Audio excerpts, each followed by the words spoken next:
आप सभी को पूज्य श्री बड़े महाराज जी की ओर से बहुत बहुत आशीर्वाद और साथ ही मेरी तरफ से आप सभी को राधे राधे। एक समय था जब विज्ञान समय को यानी टाइम को एक तत्व ना मानकर मोशन को मापने की यूनिट समझा करता था। जैसे आज हम स्पीड को नापते हैं 20 किलोमीटर प्रति घंटा, तो इसी प्रकार साइंटिस्ट समय को केवल एक मापक यूनिट के तौर पर ही समझा करते थे। परंतु अभी विगत 100 साल पहले से ही साइंटिस्ट समय को एक अलग से तत्व समझने लगे, मानने लगे। जबकि दूसरी ओर शास्त्रों में समय को हमेशा से ही एक तत्व के रूप से जाना गया है। हमारे यहाँ बच्चा बच्चा जानता है कि 5 एलिमेंट्स यानी 5 तत्व हैं, मिट्टी, जल, अग्नि, आकाश और वायु। इनमें से 4 तत्वों को तो वैज्ञानिक मानते थे और आज मानते भी हैं, परंतु एक आकाश तत्व, इसको वैज्ञानिक नहीं मानते थे। वैज्ञानिकों का मानना था कि आकाश वह है जहाँ पर कुछ भी नहीं है, यानी खाली जगह को आकाश कहा गया। जबकि हमारे शास्त्रों में आकाश को सबसे पहला तत्व कहा गया है, जिस पर बाकी के 4 तत्व निर्भर करते हैं। सबसे पहले आकाश ही बना, जब ये सृष्टि नहीं थी तब भी आकाश था। आकाश के बाद ही बाकी के 4 तत्वों का निर्माण हुआ। और आज साइंटिस्ट आकाश को भी और समय को भी एक अलग से तत्व के रूप में मानते हैं और जानते हैं। यह सिद्ध करता है कि साइंटिस्ट की थ्योरीज कहीं ना कहीं पहले गलत हो सकती हैं और कुछ थ्योरीज ऐसी भी होंगी जो आज हम पढ़ रहे हैं, परंतु आने वाले समय में वह थ्योरीज गलत भी हो सकती हैं। परंतु शास्त्रों में लिखा एक एक सूत्र, एक एक प्रिंसिपल, एक एक थ्योरी जैसी पुराने समय में लिखी गई थी वैसी आज भी है। उनमें कोई भी संशोधन नहीं हुआ और ना ही कोई संशोधन करने की आवश्यकता पड़ी। वो बात अलग है कि वैज्ञानिक आज वेदों के कुछ सूत्रों को नहीं मानते हैं, परंतु इसका मतलब यह नहीं कि वह सूत्र ही गलत है। आने वाले समय में वैज्ञानिकों की खोज उन्हीं सूत्रों पर आधारित भी होंगी। जैसे आज की भी कई रिसर्चेज वेदों के सूत्रों पर ही आधारित हैं। जहां विज्ञान एक्सपेरिमेंटल है, वहीं शास्त्र अपने सिद्धांतों पर पूरा सटीक है। मैं आप सभी से पूछना चाहूंगा कि हमारे पूर्वजों के पास ऐसे कौन से यंत्र थे कि जो इतना गहरा ज्ञान वो इतने हजारों सालों पहले शास्त्रों में लिखकर संपूर्ण मानव जाति के लिए दे गए। पर हम मानव इस ज्ञान से क्या लाभ उठा रहे हैं? लाभ उठाने की बात तो दूर, हम तो उसका मजाक उड़ाने लगते हैं और ये कहकर मजाक उड़ाते हैं कि भाई ये 20वीं सदी है, कहाँ तू बूढ़े के जमानों की किताबें पढ़ रहा है। खैर छोड़ो, टॉपिक पर वापस आते हैं। समय एक ऐसी नदी है जिसमें हम सभी बह रहे हैं, परंतु क्या हो यदि आप इस नदी के प्रवाह को तोड़कर इसकी दिशा के विपरीत दिशा में बहने लगे? जी हाँ, हम बात कर रहे हैं टाइम ट्रैवल की। विज्ञान की कुछ थ्योरीज तो हैं जिनसे यह पता चलता है कि टाइम ट्रैवल पॉसिबल है, परंतु अभी वह थ्योरीज ही हैं, कुछ भी प्रैक्टिकल में अभी नहीं आया है। वहीं शास्त्रों में कुछ ऐसी कथाएं भी हैं जो हमें टाइम ट्रैवल की बातें बताती हैं, कथाएं सुनाती हैं। क्यों आपको ये सब कल्पना लग रहा है ना? हमारे शास्त्रों में लिखी कथाओं को मिथ यानी कल्पना कहने वालों से मैं एक सीधा सा प्रश्न पूछना चाहता हूँ कि ऐसा क्यों है कि पूरी सृष्टि में केवल भारत में सनातनी ही ऐसी महान और सूक्ष्म कल्पनाएं कर पाए, और वो भी ऐसी कल्पनाएं जो माध्यम बनी हुई हैं आज मॉडर्न साइंटिफिक। केवल साइंस ही नहीं, आप कोई भी क्षेत्र ले लीजिए, चाहे वह मैथमेटिक्स हो, पॉलिटिक्स हो, डांस हो, म्यूजिक हो या सोशल साइंस हो, कुछ भी हो, और कोई भी क्षेत्र जो आप सोच पाए, इन सभी क्षेत्रों को हमारे ग्रंथ गाइड कर रहे थे और अभी भी कर रहे हैं। यदि कोई इनका उत्तर देना चाहे तो मुझे कमेंट बॉक्स में उनका उत्तर पढ़ने में बहुत प्रसन्नता होगी। तो टॉपिक पर आगे बढ़ते हैं। आइंस्टाइन द्वारा दी गई थ्योरी ऑफ रिलेटिविटी, जिसके अकॉर्डिंग यदि हम लाइट की स्पीड के करीब ट्रैवल करें तो हमारे लिए समय स्लो हो जाएगा, और यदि हम लाइट की स्पीड से ही, जो कि 3 लाख किलोमीटर पर सेकंड है, इस स्पीड से अगर हम ट्रैवल करें तो हमारे लिए समय रुक जाएगा। इसका मतलब है कि जो टाइम है वो डायरेक्टली रिस्पॉन्सिबल है स्पीड के लिए। पर क्या केवल स्पीड ही एक ऐसा फैक्टर है जो टाइम डायलेशन के लिए रिस्पॉन्सिबल है? शास्त्रों में भी बताया कि देवताओं का समय मनुष्यों के समय से भिन्न है। उदाहरण के लिए पितरों का एक दिन पृथ्वी पर 1 महीने के बराबर है, और वैसे ही देवताओं का एक दिन पृथ्वी के 1 वर्ष के बराबर है। श्रीमद् भागवत महापुराण का यह श्लोक इस बात की पुष्टि भी करता है, जो हमें बताता है कि ब्रह्मा जी का एक दिन पृथ्वी पर 1000 महायुगों के बराबर है, और इतने ही युगों वाली ब्रह्मा जी की रात्रि भी है। शास्त्रों को देखें तो हमें पता चलता है कि केवल स्पीड ही रिस्पॉन्सिबल नहीं है समय की भिन्नता के लिए, बल्कि अलग अलग लोकों की अलग अलग गति, उस लोक में रहने वाले प्राणियों की ऊर्जा, और साथ ही उस स्थल की विशेषता, ये सभी ऐसे फैक्टर्स हैं जो रिस्पॉन्सिबल है समय की भिन्नता के लिए। साइंटिस्ट कहते हैं कि ब्लैक होल, जिसे शास्त्रों में शिशुमार चक्र के नाम से जाना जाता है, वहां पर समय का प्रवेश नहीं है। तो इसका मतलब है कि समय की भिन्नता अलग अलग जगह पर है और समय की अपनी एक सत्ता भी है। समय अलग से एक तत्व है, जबकि यही बात हमारे शास्त्रों में हजारों साल पहले हमारे पूर्वज, हमारे ऋषि मुनि लिख चुके थे। ये महानता है हमारे धर्म शास्त्रों की। यदि आप इसके बारे में और सूक्ष्मता से जानना चाहें तो श्रीमद् भागवत महापुराण के 3 स्कंद के 24वें अध्याय में आप शिशुमार चक्र के वर्णन के बारे में पढ़ सकते हैं। समय को लेकर यह गहरे सूत्र हमारे ऋषि मुनि सिस्टेमेटिकली तरीके से ग्रंथों में लिख चुके थे, और केवल सनातनियों के लिए ही नहीं बल्कि पूरी मानव जाति के लिए। वहीं कुछ ज्ञानी जन आज इन शास्त्रों को जलाने की बात करते हैं। ये दुर्भाग्य है सनातनियों का। सनातनी अपने बच्चों को मॉडर्न टेक्स्ट बुक्स तो पढ़ाएंगे, परंतु हमारे धर्मशास्त्रों का ज्ञान वे कभी नहीं देंगे, क्योंकि उन्हें लगता है कि मॉडर्न टेक्स्ट बुक्स पढ़कर तो हमारा बच्चा मॉडर्न बनेगा, साइंटिस्ट बनेगा, परंतु एंशिएंट टेक्स्ट बुक पढ़कर तो वो सन्यासी बन जाएगा। अरे भाई, जब उसको सन्यासी बनना होगा तो आप रोक नहीं पाएंगे उसको। इसलिए संतों से जुड़कर हृदय में शांति के लिए भक्ति और दिमाग को स्ट्रॉन्ग करने के लिए ज्ञान संतों से सीखिए। मैं भी एक साइंस स्टूडेंट रहा हूँ, मुझे भी साइंस में शुरू से ही रुचि रही है और मैं भी अपने धर्मशास्त्रों से दूर था, परंतु अपने पूज्य श्री गुरुदेव भगवान की कृपा से मैं अपने शास्त्रों से जुड़ा। मैंने उनकी कथाएं सुनी और इन कथाओं के पीछे छुपे रहस्य भी पूज्य श्री गुरुदेव ने ही बताए। और जब मैंने अपने पूज्य श्री गुरुदेव के श्रीमुख से यह सब बातें सुनना शुरू करी, पढ़ना शुरू करी, तो मुझे यही लगा कि यह ज्ञान सभी तक पहुंचना चाहिए। और देखिए, आज उनकी आज्ञा से ही ये सारा ज्ञान आपके सामने भी आ रहा है।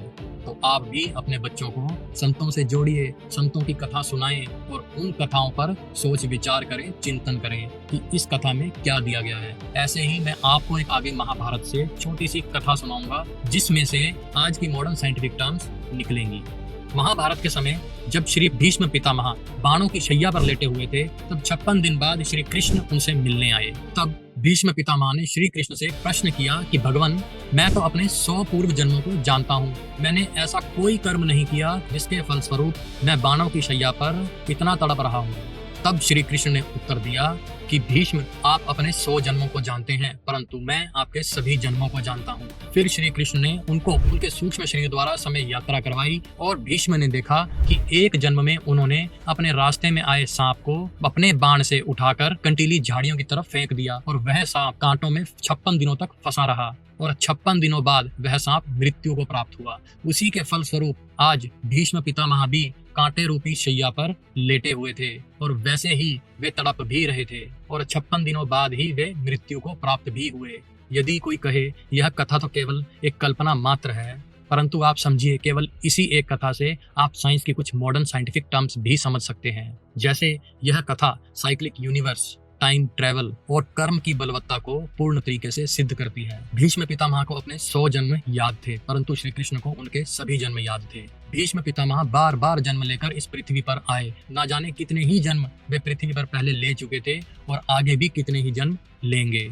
यह साइक्लिक यूनिवर्स को प्रूव करती है। साइक्लिक यूनिवर्स थ्योरी, जिसके अकॉर्डिंग इस ब्रह्मांड के जन्म होने के एक निश्चित समय बाद इसका अंत होता है और वहीं फिर निश्चित समय बाद इसका जन्म भी होता है। यह क्रम हमेशा चलता रहता है। यही है साइक्लिक थ्योरी। और पुनर्जन्म यानी रीइंकार्नेशन भी, जिसे साइंटिस्ट पहले नॉनसेंस मानते थे, परंतु कुछ घटनाएं साइंटिस्ट के सामने हुई। जैसे कुछ बच्चों पर उन्होंने शोध किया, वैज्ञानिकों ने कई बच्चों को अपने पूर्व जन्म की यादें याद करते पाया। और कुछ ऐसी घटनाएं भी हुई जिसमें डॉक्टर्स ने पाया कि पेशेंट मृत्यु को प्राप्त होने के बाद फिर से वापस आया और उसने अपना एक्सपीरियंस डॉक्टर्स के साथ शेयर भी किया। इन घटनाओं के बाद से साइंटिस्ट पूर्व जन्म और पुनर्जन्म जैसे शब्दों पर विश्वास करने लगे। क्वांटम फिजिक्स की कुछ रिसर्चेस भी कहती हैं कि मृत्यु से परे कुछ है जिसे उन्होंने कॉन्शियसनेस कहा, और यहाँ कॉन्शियसनेस का मतलब है आत्मा। यही सब चीजें हमारे शास्त्र हमेशा से हमें बताते आए हैं और हमारे गुरुजन संत भी कथाओं के माध्यम से अनेकों बार हमें यह चीजें बता चुके हैं, समझा चुके हैं।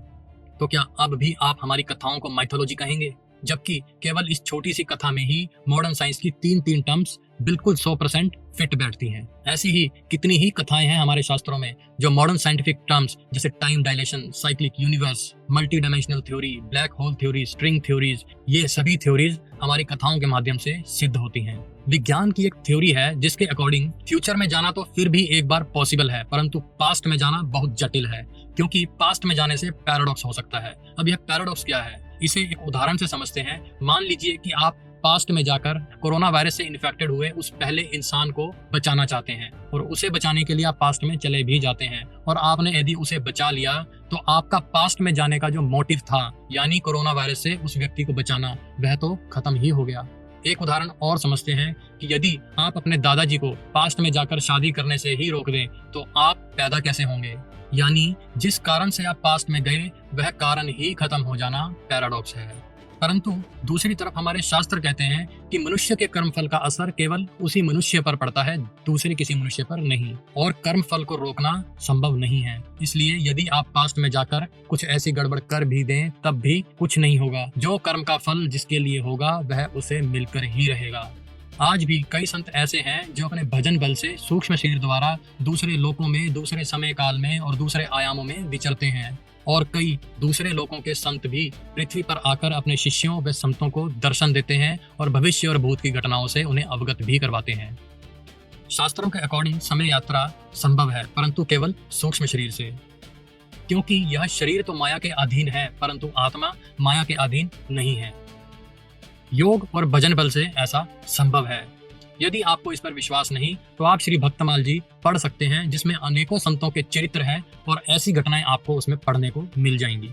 पूज्य श्री बड़े महाराज जी भी अपनी अनेकों भक्तमाल चरित्रों में ऐसा बता चुके हैं, संतों के अपने एक्सपीरियंसेस बता चुके हैं कि कैसे उनको सिद्ध महापुरुषों के दर्शन हुए, उन सिद्ध महापुरुषों ने उनको गाइड किया और साधना में आगे बढ़ाया। साइंस के पास टाइम ट्रैवल की थ्योरीज तो हैं, परंतु अभी कोई भी प्रैक्टिकल बेस नहीं है। शायद इसलिए क्योंकि साइंटिस्ट इस भौतिक शरीर को ही समय यात्रा करवाना चाहते हैं, वो भी यंत्रों के माध्यम से, जबकि शास्त्रों की माने तो समय यात्रा सूक्ष्म शरीर द्वारा संभव है और वो भी भजन बल से। और वो दिन भी दूर नहीं जब सूक्ष्म शरीर को ना मानने वाले इस सूक्ष्म शरीर को भी मानेंगे और उसके बाद ही वे समय यात्रा के इस विषय में आगे बढ़ पाएंगे। विज्ञान की दृष्टि से समय यात्रा बहुत जटिल है, परंतु ज्ञान योग, भक्ति योग और कर्म योग में लगे ऐसे संत महापुरुष जिनका जीवन केवल समाज और समाज के लिए ही समर्पित है, उन सभी के लिए यह समय यात्रा जैसी चीज बहुत ही छोटी है। आज भी कई संत ऐसे हैं जिनको समाधि लिए 200 से भी ज्यादा साल हो गए हैं, परंतु यदि आज भी उनका शरीर देखा जाए तो उनका शरीर वैसा ही है जैसा 200 साल पहले था। यहाँ हम ऐसा कह सकते हैं कि काल का प्रभाव उन पर नहीं है। यह सभी चीजें भजन बल से प्राप्त हो सकती हैं। यदि हम चाहें कि हम कोई ऐसा यंत्र बना लें जिससे हम भगवान के बनाई इस प्रकृति के साथ खेल सकें तो यह संभव नहीं है। मॉडर्न साइंस को अभी बहुत समय लगेगा इन रहस्यों को जानने में, पर आप ये सभी रहस्य जान सकते हैं। बस कमी है तो सिर्फ विश्वास की, स्वयं पर भी और धर्म पर भी।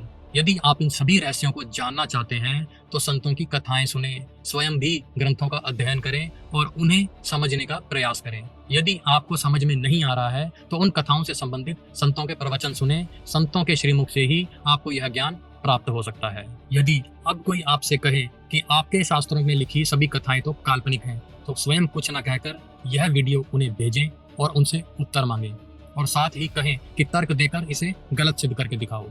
और अंत में मैं एक बार फिर से कहना चाहूंगा कि आप सभी अपने बच्चों को धर्मशास्त्रों से जोड़ें, संतों से जोड़ें और स्वयं भी जुड़ें, ताकि आपका और हमारा भविष्य सुरक्षित रहे, हमारा यह सहयोग भी काउंट हो भारत को फिर से विश्व गुरु बनाने में। मेरा काम था यह ज्ञान आप तक पहुंचाना, अब आपका काम है यह ज्ञान सभी तक पहुंचाना। ऐसे ही विज्ञान और शास्त्रों के संगम को जानने के लिए हमारे साथ जुड़े रहें। चैनल को सब्सक्राइब करें और बेल आइकन को प्रेस करें ताकि आने वाले समय में ऐसी वीडियोस आपको मिलती रहें। अब मिलेंगे अगली बार एक और इंटरेस्टिंग टॉपिक के साथ, और तब तक के लिए राधे राधे।